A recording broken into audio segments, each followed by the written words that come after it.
Oke, Assalamualaikum warahmatullahi wabarakatuh. Perkenalkan, nama saya Naufal Sakipataya dengan NIM 122140072 dari program studi teknik informatika UAS Metopen RB.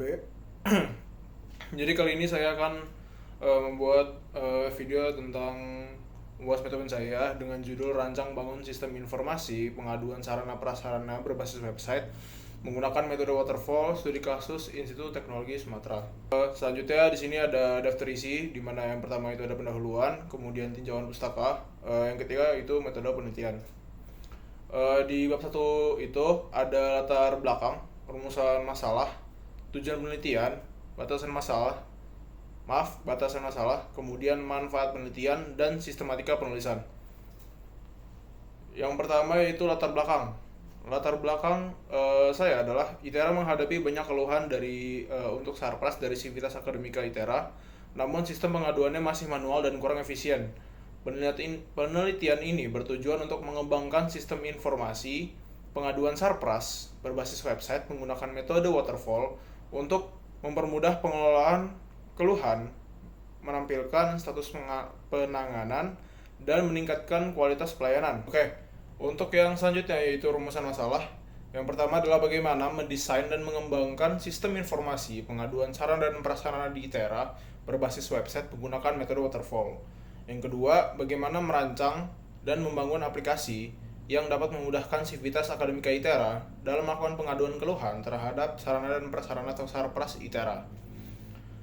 Yang selanjutnya adalah tujuan penelitian. Tujuan penelitian yang pertama ialah mendesain dan mengembangkan sistem informasi pengaduan sarana dan prasarana di ITERA berbasis website untuk menunjang aktivitas pengaduan keluhan sarana dan prasarana pada ITERA. Kemudian mempermudah dan mengefisiensikan proses pengaduan keluhan terhadap sarana dan prasarana di ITERA. Yang ketiga adalah menciptakan sistem yang dapat menampung keluhan secara cepat, tepat, dan menampilkan aktivitas yang ada yang dikeluhkan dan memudahkan penanggulangan pada Sarpras kepada laporan yang diterima. Selanjutnya ialah batasan masalah. Batasan masalah yang pertama ialah merancang sistem yang sebelumnya tergabung terhadap ke helpdesk itera.data.id menjadi sebuah sistem aplikasi pengelolaan pengaduan sarana dan prasarana ITERA. Kemudian aplikasi sistem informasi pengaduan sarana dan prasarana ITERA berbasis website dengan ruang lingkup sarana dan prasarana atau Sarpras yang terdapat di ITERA. Selanjutnya adalah manfaat penelitian. Bagi penulis, manfaatnya ialah menerapkan ilmu yang telah dipelajari selama perkuliahan. Yang kedua ialah memberikan solusi terhadap permasalahan yang terjadi di sekitar, terutama pada sistem informasi pengaduan sarana dan prasarana di ITERA. Selanjutnya bagi ITERA-nya sendiri atau Institut Teknologi Sumatera, yaitu Sivitas Akademika merasa diperhatikan atas kendala yang terjadi terhadap sarana dan prasarana yang disediakan oleh pihak institusi. Selanjutnya ialah sistem penulisan. Sistematika penulisan ini ada 3, yaitu bab 1. Di bab 1 ini menguraikan penjelasan terkait latar belakang penelitian, rumusan masalah, tujuan penelitian, batasan penelitian, manfaat dan sistematika penulisan. Yang kedua, pada bab 2, penulis menguraikan penjelasan berbagai teori yang akan digunakan sebagai acuan dan juga pendukung dalam melakukan penelitian yang akan dilakukan. Pada bab 3, bab ini menulis penjelasan mengenai tahapan penelitian dan menjelaskan langkah-langkah yang akan dilakukan pada penelitian agar tercapainya tujuan penelitian. Selanjutnya ada bab 2. Bab 2 ini yaitu tinjauan pustaka. Di sini ada 2 subbab, yaitu tinjauan pustaka itu sendiri dan dasar teori. Pada tinjauan pustaka, penulis mendapatkan 5 penelitian terdahulu. Yang pertama itu ada Y.I. Milani pada tahun 2019. Itu ia mengembangkan sistem pengaduan layanan akademik berbasis web responsif untuk memperluas cakupan pengaduan hingga aspek sarana dan prasarana. Yang kedua ada Dian Pramadana. Pada tahun 2022, ia menciptakan sistem pengaduan mahasiswa berbasis web untuk menggantikan mode manual, meningkatkan efisiensi dan kemudahan dalam pengelolaan keluhan. Yang ketiga ada Nur Lelawati pada tahun 2020, yaitu dia merancang pengaduan sistem berbasis web di Dinas Kependudukan untuk meningkatkan kepuasan masyarakat melalui pelayanan yang lebih baik. Yang keempat ada Yoki Firmansyah dan teman-temannya pada tahun 2020 mengembangkan sistem pengaduan berbasis web di pada Kelurahan Siantan Tengah untuk mempercepat penanganan keluhan dan meningkatkan kualitas pelayanan. Kemudian ada yang terakhir adalah Fritz Gerrit J. Ruplele dan Aram Palilu pada tahun 2019. Ia merancang sistem pengaduan masyarakat dan monitoring akademik berbasis website untuk mendukung evaluasi kinerja dan kualitas layanan. Kita lanjut kepada dasar teori. Di dasar teori ada rancang bangun, di mana rancang bangun adalah proses mendesain dan menerjemahkan sistem ke bahasa pemrograman untuk menghasilkan komponen yang terdefinisi secara rinci, baik untuk membuat sistem baru maupun sistem secara parsial. Kemudian ada konsep dasar dari sistem. Sistem adalah kumpulan elemen atau komponen yang saling berhubungan dan terstruktur untuk mempermudah aliran informasi mencapai tujuan. Kemudian ada dasar informasi, di mana informasi adalah data yang telah diolah sehingga dapat digunakan untuk mengambil keputusan dan meningkatkan pengetahuan user.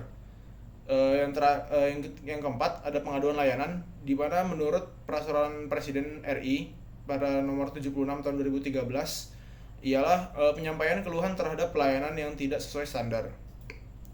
Kemudian saya menggunakan UML atau Unified Modeling Language, di mana penjelasan dari permodelan dulu adalah tahapan mendesain perangkat lunak sebelum implementasi, kayak misalkan mencetak biru atau blueprint.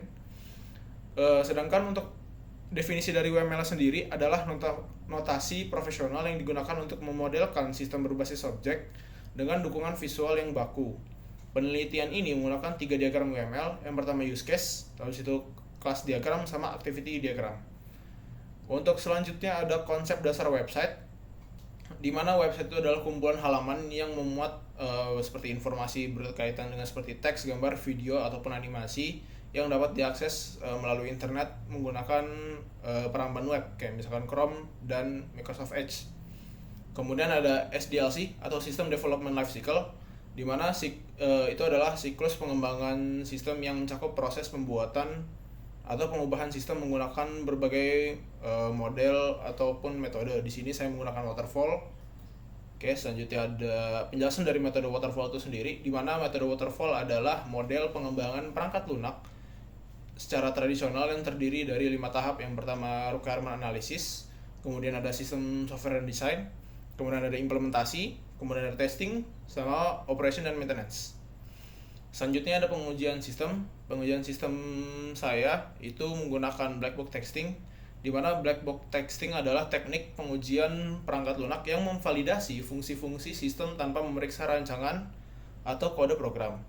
Tujuannya adalah memastikan bahwa perangkat lunaknya itu berfungsi sesuai dengan persyaratan. Pengujian ini dilakukan dengan membuat studi kasus untuk mengukur kinerja berdasarkan parameter yang benar ataupun salah.